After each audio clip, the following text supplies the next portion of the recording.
Hola amigas y amigos, bienvenidos a la lección número 4, cómo representar y comparar números racionales. Al término de esta lección podremos responder preguntas como la siguiente.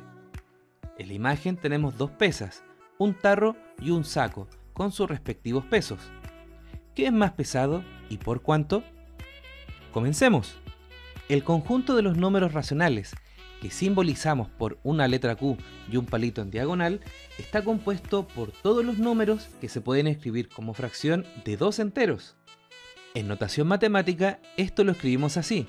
El conjunto Q de todos los números racionales está compuesto por todos los números de la forma A partido en B, donde A y B son números enteros, con la condición de que el denominador, B en este caso, sea distinto de 0. Claro, porque una fracción también representa divisiones, y no podemos dividir por 0. Veamos algunos ejemplos. Acá tenemos 4 números y cada uno de ellos es un número racional. Los dos primeros son racionales por definición, dado que se observa que son fracciones y tanto numerador como denominador son números enteros.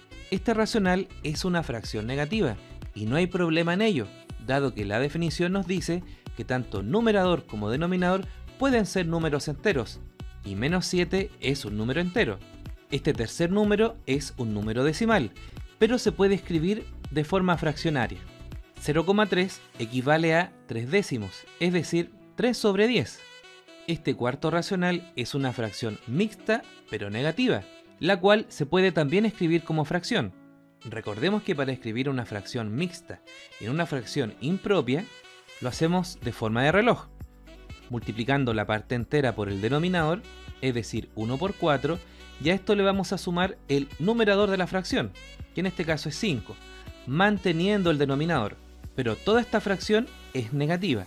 Resolviendo aquí arriba, 1 por 4 es 4, más 5 es 9, y mantenemos denominador y el negativo. Y de esta manera podemos ver que también está escrito como una fracción, y por lo tanto es un número racional. Decimales periódicos y semiperiódicos. Considera las siguientes fracciones. Si en cada caso efectuamos la división, vamos a obtener lo siguiente. En el primer caso vamos a obtener 1,23, 23, así infinitas veces. Y en el segundo caso vamos a obtener 0,54 y ahora el número 3 se va a repetir infinitas veces.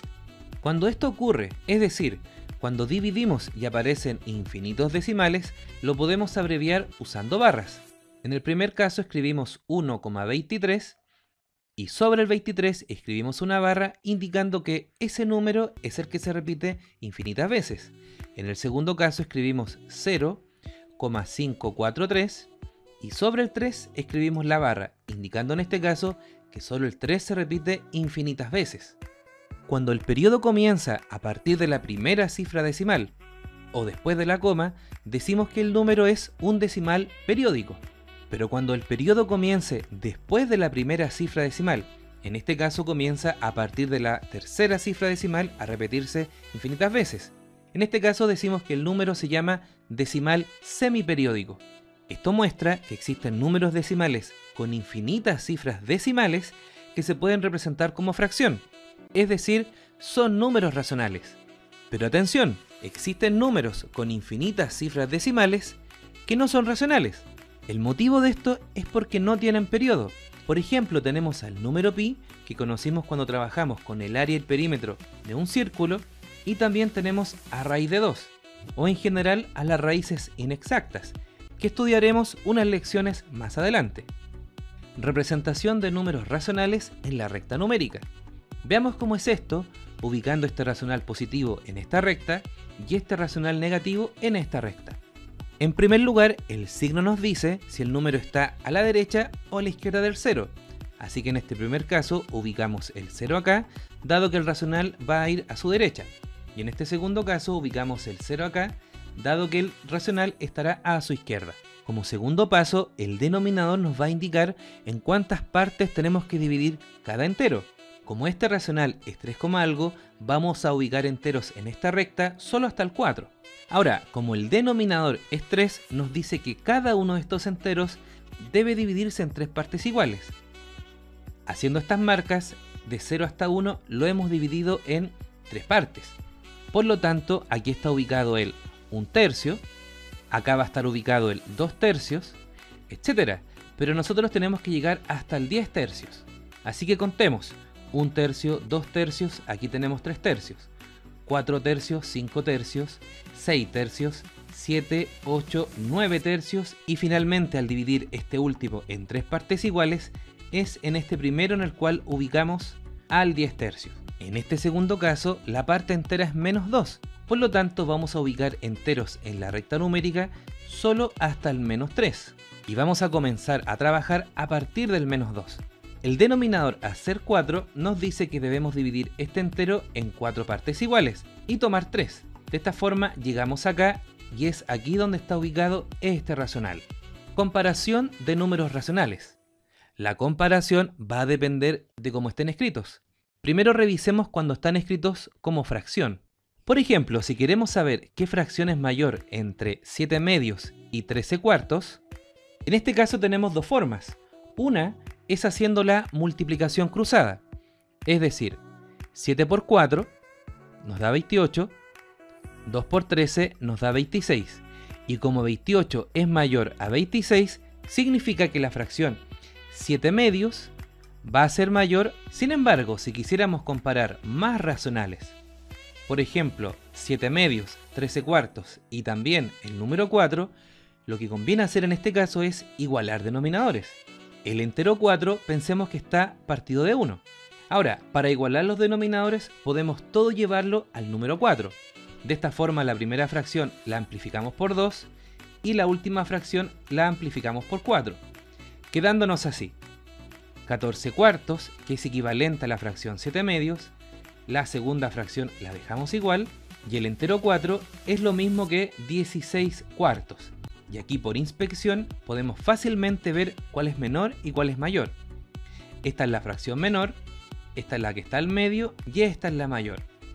Por lo tanto, el orden sería que 13 cuartos es menor que esta fracción 7 medios y a su vez ambas son menores que el racional 4. Ahora, cuando los racionales están escritos en forma decimal, se pueden presentar varios casos. Por ejemplo, si son finitos y tienen la misma cantidad de cifras decimales, como por ejemplo 1,48 y 1,51, la comparación es directa, dado que este número lo podríamos pensar como 148 y este como 151. También podría suceder que los dos decimales sean finitos, pero que tengan distinta cantidad de cifras decimales. Así, si queremos comparar 0,54 y 0,541, lo que hacemos es dejarlos con la misma cantidad de cifras decimales. Así que en este caso, completamos con ceros. Y ahora la comparación es como arriba, de forma directa. Así descubrimos que este decimal es mayor que este. Ahora, cuando aparecen decimales periódicos o semiperiódicos, vamos a hacer lo mismo que acá. Es decir, vamos a completar con cifras decimales hasta que descubramos cuál es mayor. Así, por ejemplo, si queremos comparar entre 0,516 y 0,51 periódico, hacemos lo siguiente. Dado que este tiene dos cifras decimales y este tiene 3, vamos a agregar una acá. Y luego del 1, la barra nos indica que viene un 5. Y ahora, por inspección directa, 516 es mayor que 515. Así que este racional era mayor que el que estaba acá.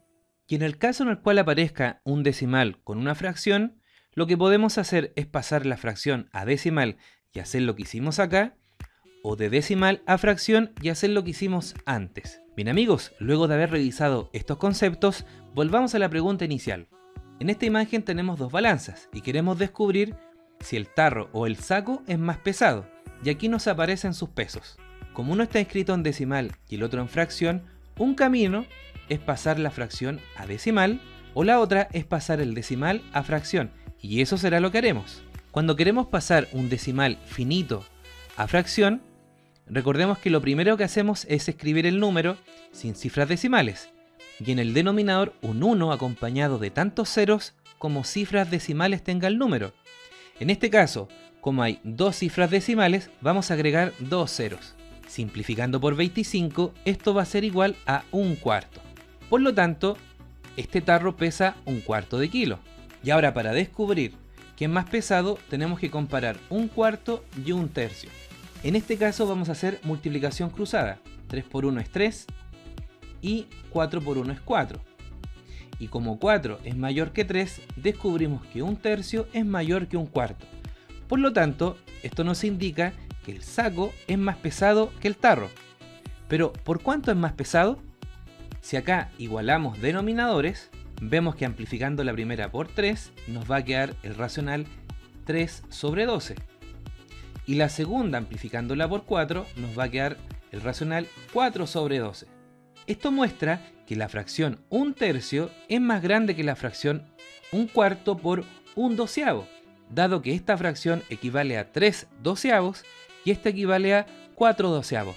Entonces a la pregunta ¿por cuánto es más pesado? La respuesta es por un doceavo de kilo. Bien amigos, y ahora te invitamos a resolver las actividades de Apliquemos lo aprendido. Que estés bien.